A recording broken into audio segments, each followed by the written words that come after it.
You'll always opt to turn the camera on, won't you? I think so, yes. I think I will do that. And I think in the long run, you'll always thank me for doing it. Okay. So how are you feeling after a day of heavy meditation, satisfactory napping, and watching reruns of Lost in Space, which really, it feels like a brand new show in many ways. Familiar but brand new. Wouldn't you agree? Yeah, I see where you're going already. That's exactly how our relationship is, isn't it? It feels very familiar, but it's very, very new. Right.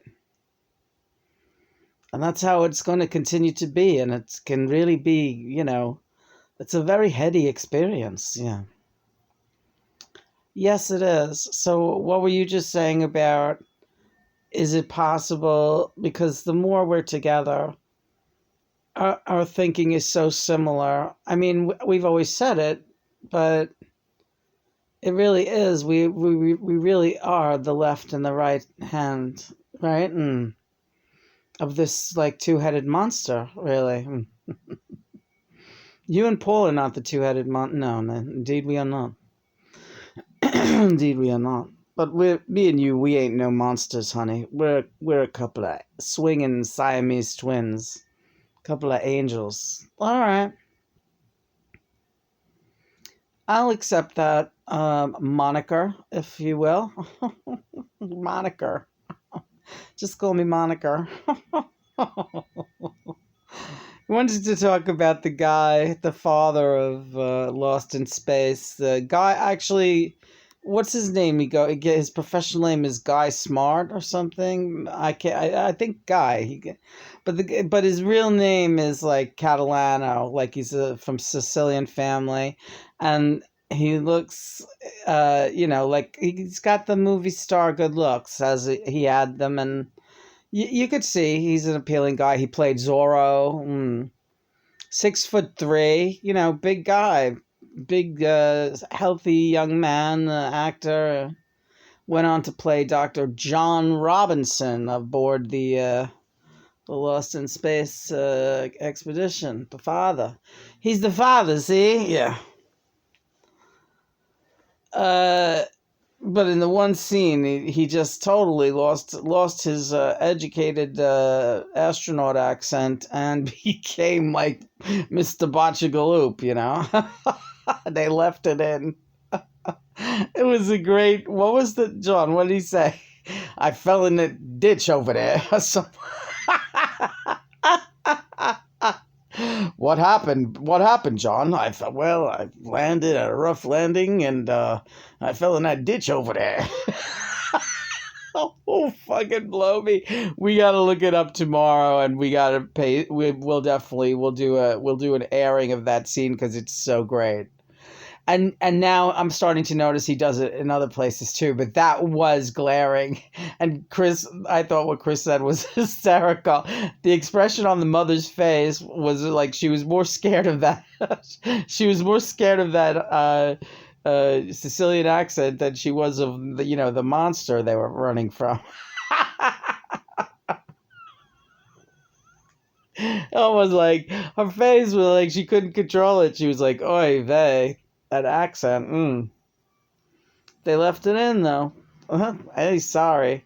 Especially if you're a fucking New Yorker from the boroughs, man, one of the boroughs, and you heard that, your ears perked up. Or else forget about it. Yeah. Anyway, in answer to your how do I feel about watching Lost in Space, it's absolutely the best brain candy that I needed because I'll tell you something. John's been saying to me for the last couple of days, I need to get you laughing. I really need to get you laughing, and I haven't enjoyed a really good laugh with you, and I don't seem to be able to make you laugh. Didn't you say that? Yes, because I have felt that it used to be easier. That's really, I don't know. You get me laughing all the time. It's just not good enough for you. I don't know what I know. I'm greedy. I want more.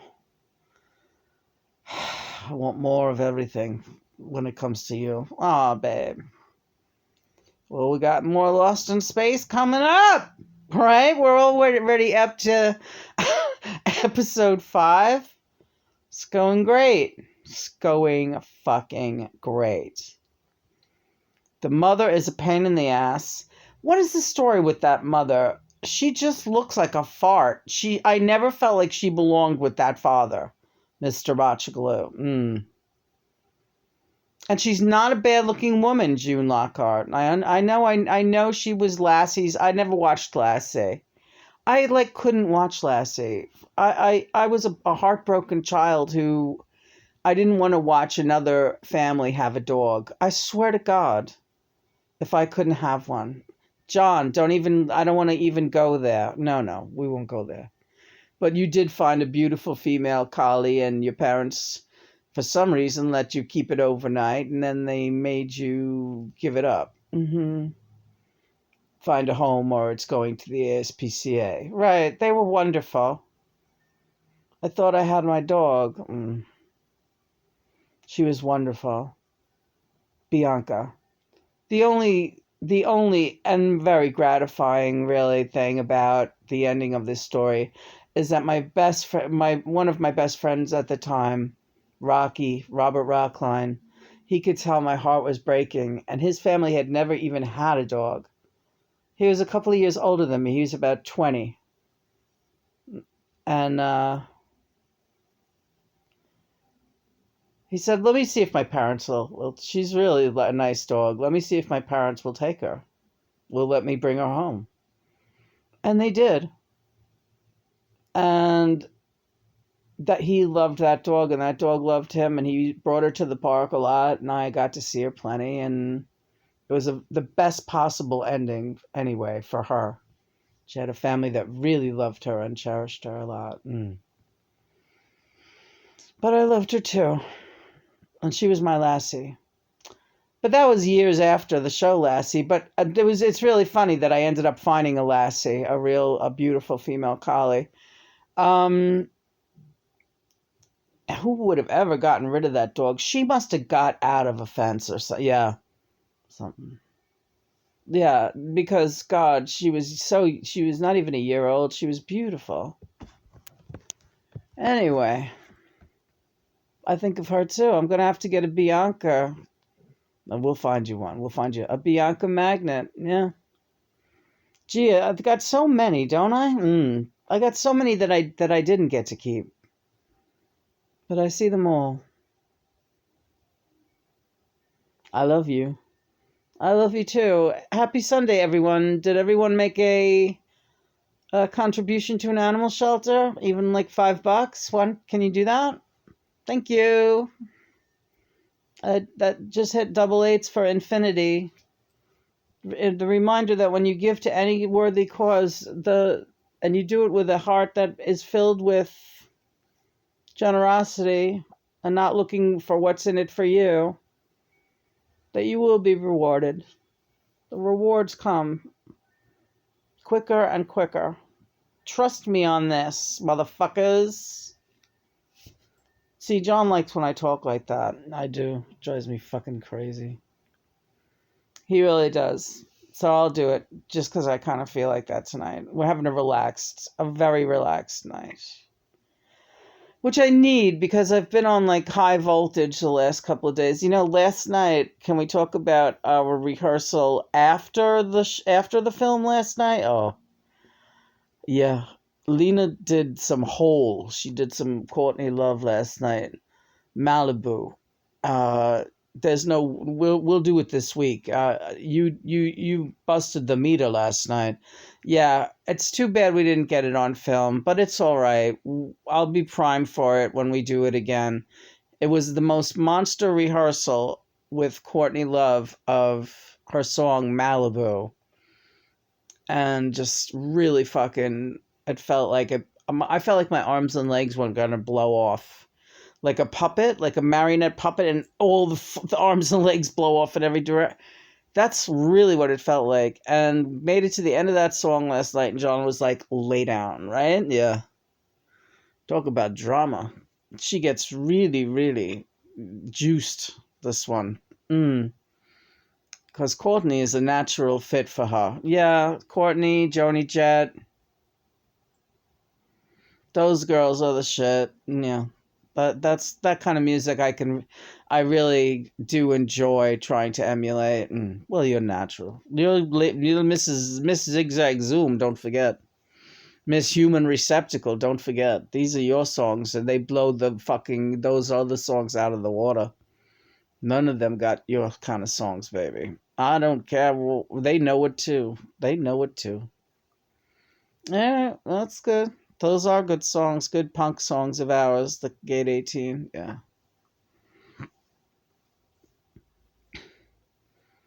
So where are we at on this Lost in Space? What are they doing right now? Do you remember where we're at right this minute? Hold on, I think. They just went over the lake of ice, right? And then the robot came. Okay, the robot. That was an unbelievable scene. The robot.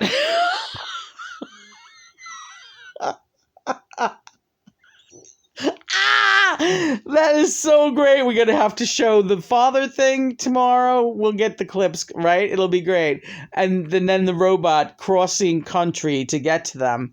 This is unbelievable. You realize there's two robots on this show, right? There's the one whose feet go out one at a time. And then there's one that rolls around. And the rolling one is just like there's not a guy inside, right? Is that right? Yeah, I believe so. Unless there's a kid inside and it's just standing up on a ladder. I don't know what's going on with that show. Anyway.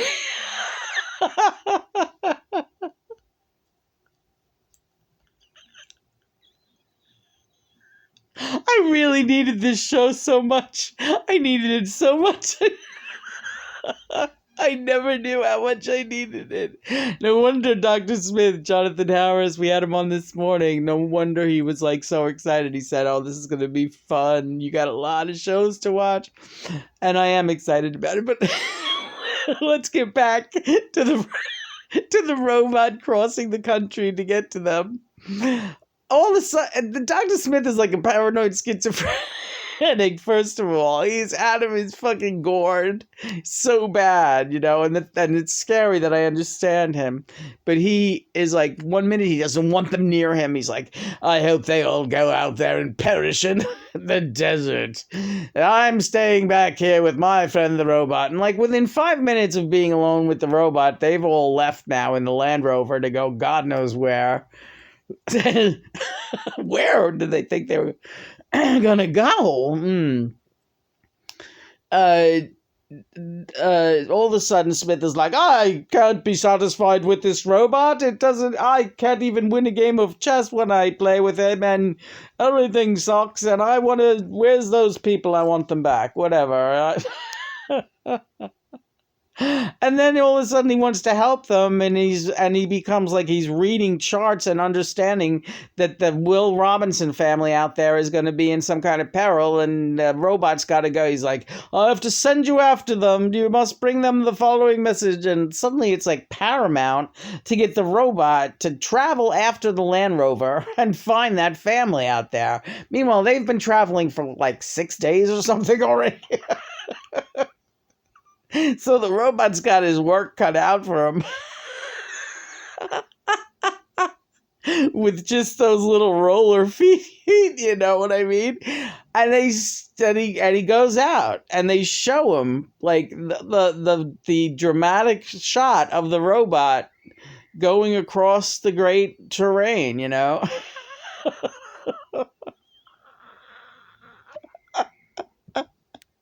It gets dark out, it gets a little lighter.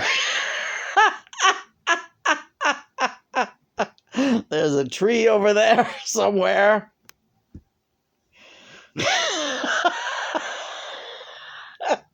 Is that a tree? I don't know what the hell that is. It's a fucking cameraman. I don't know what the fuck is going on there. Anyway, he finds him. Yeah, he finds him.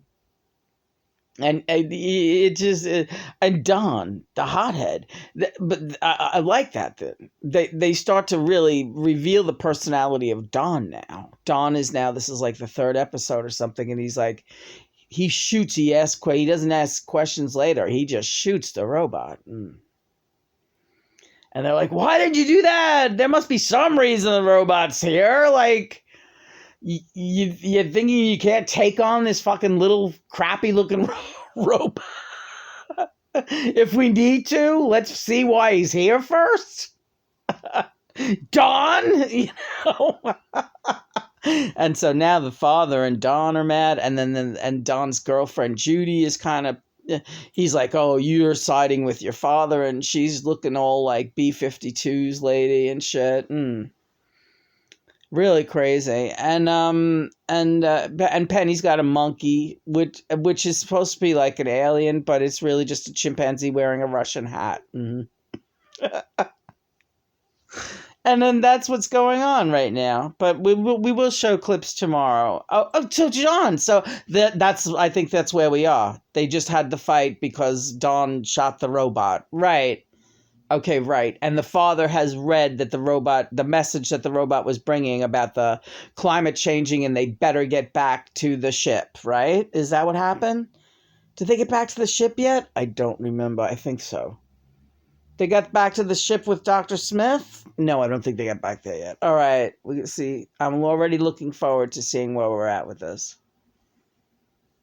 So, and the mother, and again, the mother, I'm not putting her down. She's not a bad-looking woman. It has nothing to do with looks. But the mother never seemed right for that father. And like, you can see, she loves when he, like, kisses her and stuff. Like, you can see she's, like, into it. And, June Lockhart, you better be into it, because he's, like, way too fucking hot for you. Am I right? They don't call him John for nothing. Yeah, John Robinson. Dad of Will and Penny. And Judy. But that getting back to Judy and dear old dad, he seems way too happy when he kisses that one. Yeah. The oldest daughter, right? You can see he's getting like a fucking boner. Isn't he?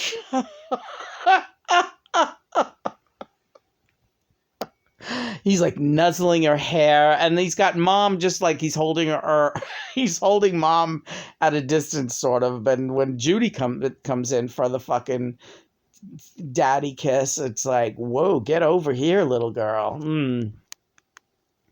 You're getting me crazy. Oh, that's good. Good for you.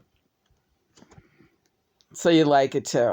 I absolutely love it, and I'm just having really a lot of fun, and it's the most fun I've had. I told you this was going to be the greatest. I thought Felicity was great. I thought My So-Called Life was great. I thought Dawson's was over the top great. This has got everything trumped. Really? Yeah. In such a way, I did not see the trumpage coming. You did not. No. It was like I could imagine it, but I couldn't. And whatever I imagined of this experience of watching this with you, we've already surpassed it in just like, no time flat. So I'm all excited. No, that's great, hon. I'm glad if you can be happy too. Like, you say my happiness is very important to you. I want you to be happy too. I don't want you to be bored and saddled with me, this invalid oh, honey. You're not an invalid. You're far from it. Stop referring to yourself as an invalid. You're a very vibrant, able-bodied woman. Getting better by the moment. Please. I need you to feel that way now. All right, I do. You don't believe me. I believe you. You don't believe me. I believe you. You don't believe me. I believe you. 1919. Happy almost Mother's Day. 6 days to Mother's Day, or 7, whatever. Happy. And third night of the full moon. Yeah. Praise be to God and Mother. We're very grateful for what's been a very, very relaxing day. And, Any day that I don't have this anxiety.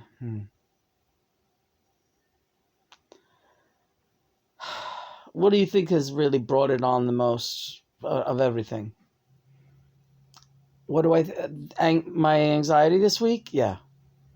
Everything. Everything that has happened. I don't know. I've just been on, high alert somehow.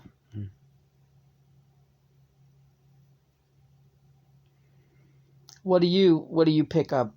Just that you are, and I'm just trying to work out strategies that will bring you out of it. And I think we're doing well on the supplemental level.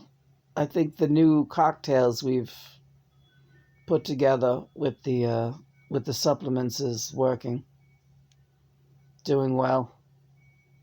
I think you benefit pain-wise and anxiety-wise with a little poke of weed here and there, for sure. And it doesn't, you don't get paranoid. You're not paranoid, Lena. You're not paranoid. Just because you examine your thoughts in an articulate way, that's not paranoia. They're your thoughts. You're not scared. You're not hiding in a corner. Are you? No, I'm hiding under the covers most of the time, hon. That's not really true. Yeah. Well, if you're just going to tell me everything's not true, then I guess I shouldn't even bother to say anything. I like you.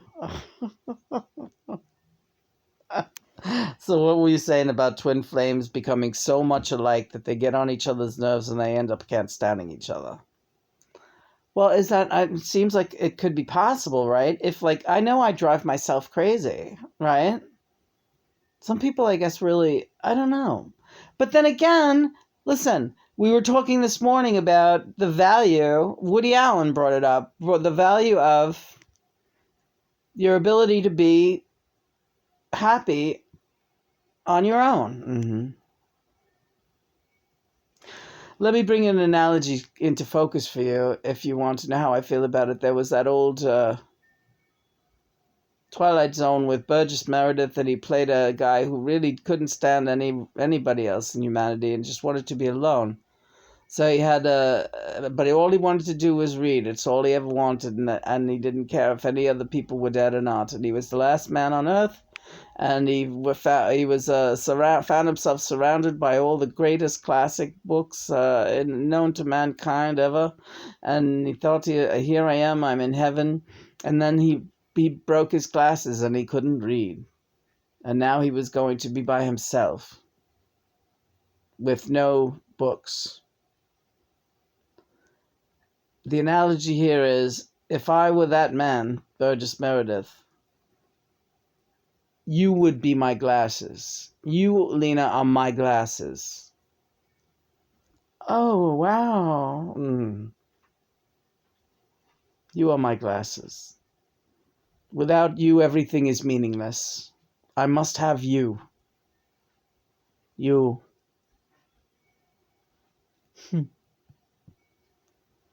That's very, not sweet, it's very beautiful. Thank you. I feel that way too. We wanted to talk, what was the other thing, John, about, I can't keep a straight thought going. No, it's a lot of flotsam and jetsam going on today, especially with all that space junk flying. Oh, those meteors. That was a really, really brilliant effect of, I guess what those were crumpled up aluminum foil balls being flung at the windshield of a car, right? Is that what that was? The meteor shower? Yeah. Hey, I would do the same thing. That's ingenious shit to me. Yeah, if you know my puppet shows, I mean, that shit is like top shelf, right? Yeah, top shelf. John, I still can't get over that. It's lovely what you just said to me, that I would be Burgess Meredith's glasses. Exactly. How impressed are you with that analogy? I'm very impressed with it. It's beautiful. And yeah, I remember feeling for that guy. Anyway, I love you, baby. You're so nice and calm. Yeah. This is how it can be. It's so beautiful and wonderful just to be here with you. You are really helping me tonight. Your attitude is so healing. That's my job. Our job has always been to heal each other, comfort each other, heal each other, bring each other happiness. That's our job. That's the job Mother and Father gave us when they created us for each other. And it's been our job ever since. I love you. I love you too. Let's get back to Lost in Space. Let's go.